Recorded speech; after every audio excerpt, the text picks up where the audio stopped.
मंजिल पर सफलता का निशान चाहिए, होठों पर खिली हुई मुस्कान चाहिए। बहलने वाले नहीं हैं हम छोटे से टुकड़े से, हमें तो पूरा का पूरा आसमान चाहिए। माय डियर फ्रेंड, हम हर रोज आपके लिए एक नई कहानी लेकर आते हैं। आज की कहानी का शीर्षक है जीवन परिवर्तन। हम उन दर्शकों से अपील करना चाहेंगे जो हमारे YouTube channel motivational speaker Mukesh Kumar Tiwari पर नए हैं और जो पहली बार देख रहे हैं तो वो हमारे चैनल को सब्सक्राइब करना न भूलें, साथ में बेल आइकन दबाना न भूलें और ताकि उनको हमारा नोटिफिकेशन सबसे पहले मिल सके। आइए, आज की कहानी का शीर्षक है जीवन परिवर्तन। संत जी के पास एक बूढ़ा आदमी पहुंचा। बोला, आप भी गृहस्थी में हैं, हम भी गृहस्थी में हैं। आप भी बच्चे वाले हैं, हम भी बच्चे वाले हैं। आप भी सफ़ेद कपड़े पहनते हैं, हम भी सफ़ेद कपड़े पहनते हैं। लेकिन लोग आपको पूजते हैं, आपकी इतनी प्रतिष्ठा है, आप इतने खुश रह सकते हैं, आप इतने निश्चिंत होकर इतने बात करते हैं और हम परेशान क्यों हैं?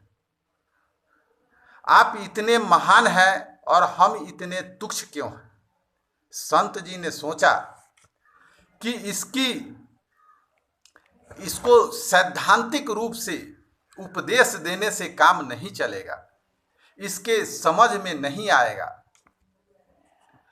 तो उन्होंने कुछ सोचा जे कुछ किया जाए। संत ने कहा, चल रे, 7 दिन में मरने वाले, तू मुझसे क्या पूछता है? अब क्या फर्क पड़ेगा? 7 दिन में तो तेरी मौत है। अब वह आदमी यह सुनकर सन्न रह गया।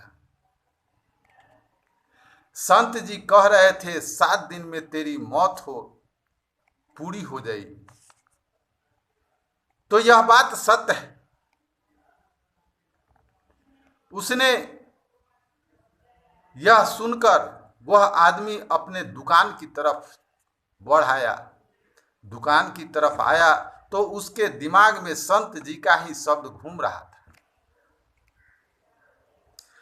उसको धन कमाने का जो लालसा था वह लोभ कम हो गया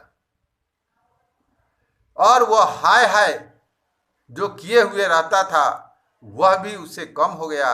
अब उसके दिमाग में आ गया जो आना होगा वह आएगा ही। ग्राहकों से जो वह झगड़ पड़ता था सो वह अब मीठा व्यवहार करने लगा, उनसे अब प्रेम से बात करने लगा। शाम होती थी तो वह दारू की घूंट ले लेता था, वह अब दारू फीकी लगने लगी। उस आदमी में अब 1 दिन, 2 दिन, तीसरा दिन बीत गया। अब उसे भोजन में जो विभिन्न प्रकार का व्यंजन बनता था उसमें उसको एक भी कमी नहीं होने चाहिए थी। जैसे अचार चटनी चाहिए ही चाहिए था, जरा सी कमी पर वह बिगड़ पड़ता था, वह आग बबूला हो जाता था। अब उसे याद आने लगा कि 3 दिन बीत गए हैं, 4 दिन बचे हैं, कितना खाया पिया है आज तक, क्या हुआ उसका। चौथा दिन बीत गया तो 5वां दिन आया। बहू पर क्रोध जो आता था, उसे अपने बेटे जो नालायक दिखते थे अब 3 दिन बाद मौत दिखने लगे। सब परिजनों से में अब अवगुण भूल गया। पहले वह परिजनों में केवल अवगुण ही अवगुण दिखते थे, सबको लगता था कि उसका समाधान पा लिया है। वह गद्दारी और नाकामी सब भूल गए थे। अब उनके जीवन में चिंतन शुरू हो गया था जो अभी तक उनके दिल में नहीं होता था। यह आसक्ति चिंतन थी। क्या पता उसका घर में अगर हम कुछ करेंगे तो इसी घर में चूहा में जन्म लेंगे, कि सांप में जन्म लेंगे, कि चींटी में जन्म लेंगे, कि चिड़िया में जन्म लेंगे। यह तो अच्छा है जे अभी 3 दिन बाद ही जाना है। इतने समय में जाना ही जाना है, भगवान के स्मरण चालू कर दिया। वह अब सोच लिया, दिन रात अब भगवान का ही स्मरण करने लगा।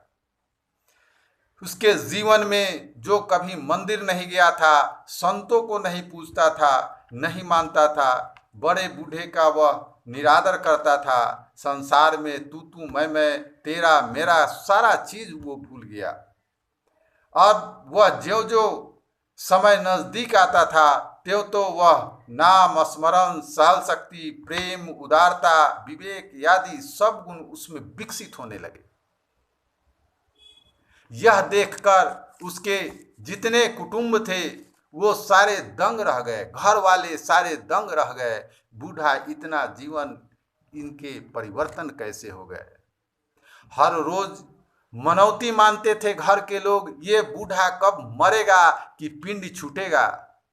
सो अब देखकर इसे आश्चर्य करने लगे। इस बूढ़े का 6ठा दिन बीत रहा था। उसने प्रार्थना कि मैं उत्कंठा आ गई, हे भगवान अब मैं क्या करूं, मेरे कर्म कैसे हैं, मैं अच्छे कर्म करूं।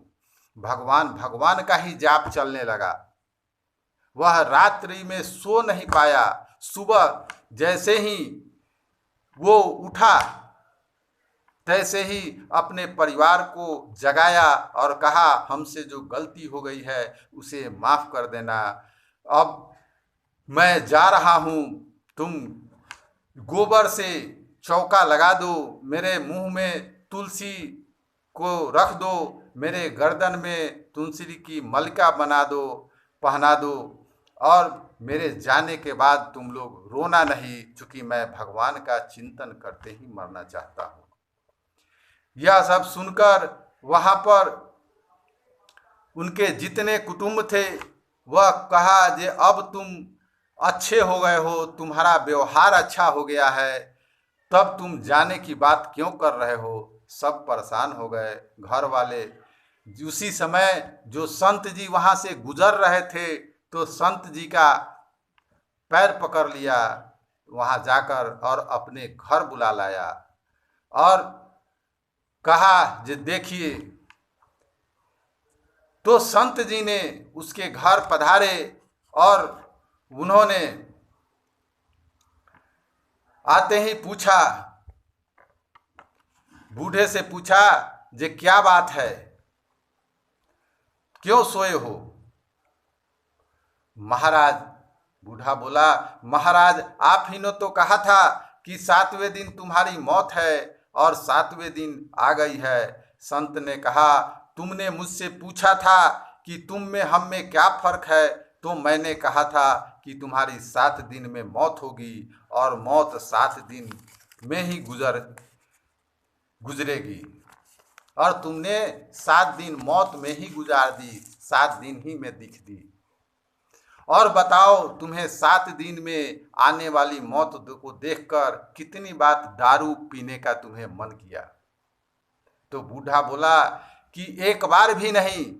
संत ने पूछा, कितनी बार तुम्हें क्रोध आया, तो वह बूढ़ा बोला, एक बार भी नहीं। कितने लोग से झगड़ा किया, किसी से भी नहीं। तुमको 7 दिन, 6 दिन, 5 दिन, ये 4 दिन तुम्हें मौत दिखी। जितनी जितनी मौत नजदीक आती गई उतना ही तुम ईश्वरमय होते गए, ये संसार फीका होता गया। यह तुम्हारा अनुभव है कि नहीं। तो कहा, हाँ महाराज यही अनुभव है, यही अनुभव है। 7 दिन मौत दूर हो तो संसार में कोई रस नहीं दिखता, भगवान में ही प्रीति बढ़ती गई और जीवन भक्तिमय बन गया। माय डियर फ्रेंड, अगर भगवान का नाम सदा याद रखो, हमारी मृत्यु 7 दिन क्या किसी भी पल आ सकती है।